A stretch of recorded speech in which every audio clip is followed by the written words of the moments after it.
Guys, welcome back to my channel. How are you all? I know it's been a long time since I last uploaded a video here on my channel, and it's because me and my husband Kenny went back to the Philippines to visit my family and my friends, and also I had to work on some papers that I'll be needing here in the United States. So I got really busy, and we got home 2 days ago. We actually stayed there for over a month, and now I'm back in town. So I am trying to be back on track as well and try to upload videos for y'all and to update my channel.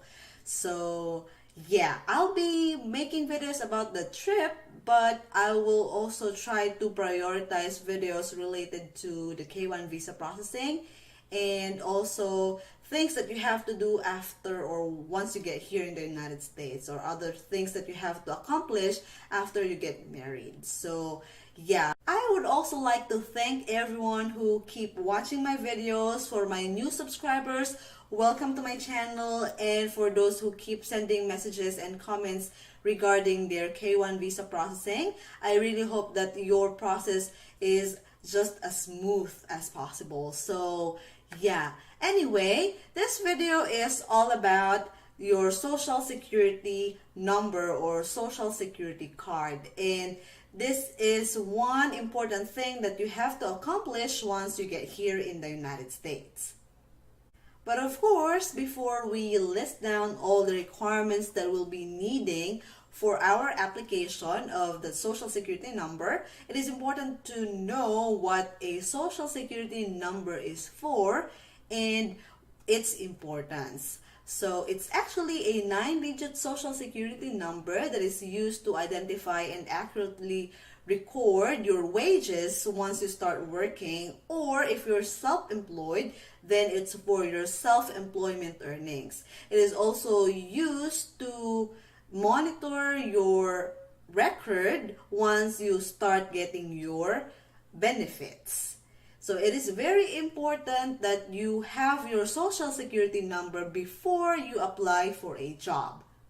For a U.S. citizen, it is automatic for them to get their social security number or have social security number when they are born. But for us, especially K1 visa holders, we have to apply for it.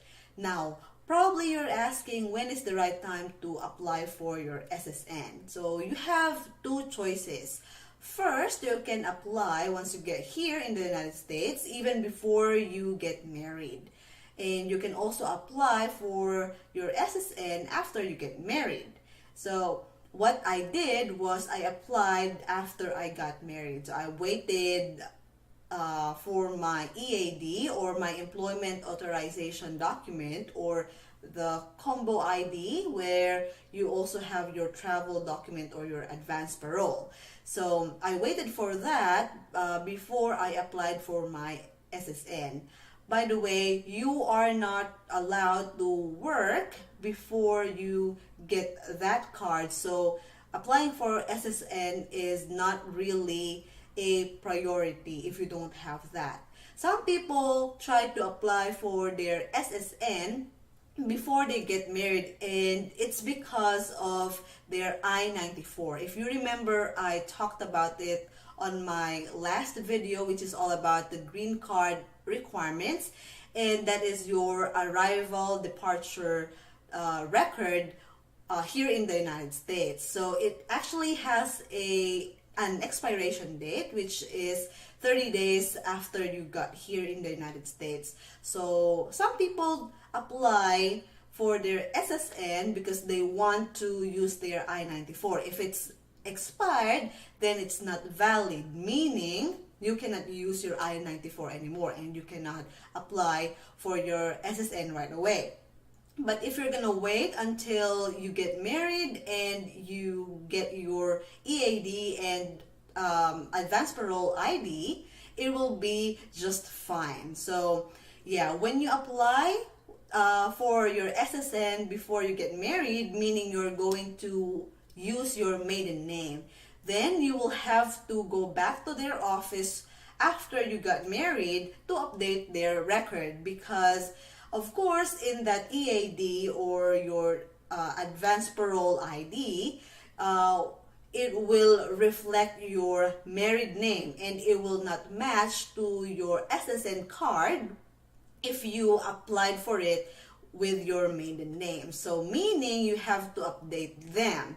And if you apply for your SSN after you get married, you don't have to go back to their office to apply or update their record because it's already, or you already used your married name. So those are the two choices that you can choose from, and it's still up to you. So that's what I did. I applied after I got married and I received the EAD. So what are the requirements for your Social Security card application? So in all the applications that you have to apply here in the United States, you pretty much know now that there are a lot of forms that you have to fill out. And here, you have to download a form called Form SS5, which is downloadable in the Social Security Administration website. So don't worry guys, I will provide the link below in the description box.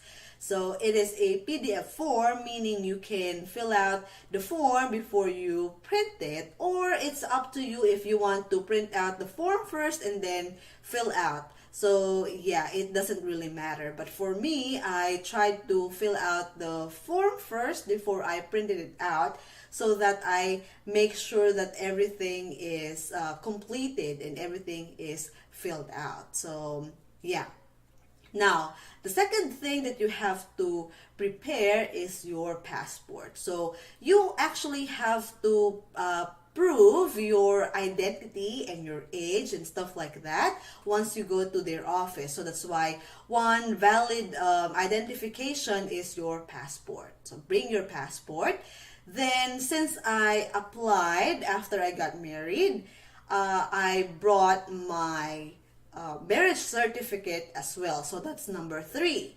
I also brought my EAD advanced parole card, or the combo ID, and that shows my married name as well. So that's another proof of identification and my age. But if you're actually planning on applying for your SSN before you get married, you can do that as well. However, you have to make sure that you have been in the United States for 2 weeks or more. So from the time of your arrival, it has to be 2 weeks or more before you can apply for your SSN, and not less than that because they have to verify that. Now, you can use your I-94 instead of your EAD or your combo card, and make sure that your I-94 is valid and unexpired, because if it is expired, then you cannot use it anymore. Then you have to wait until you receive your EAD, because that is your proof that you are legal to stay here in the United States.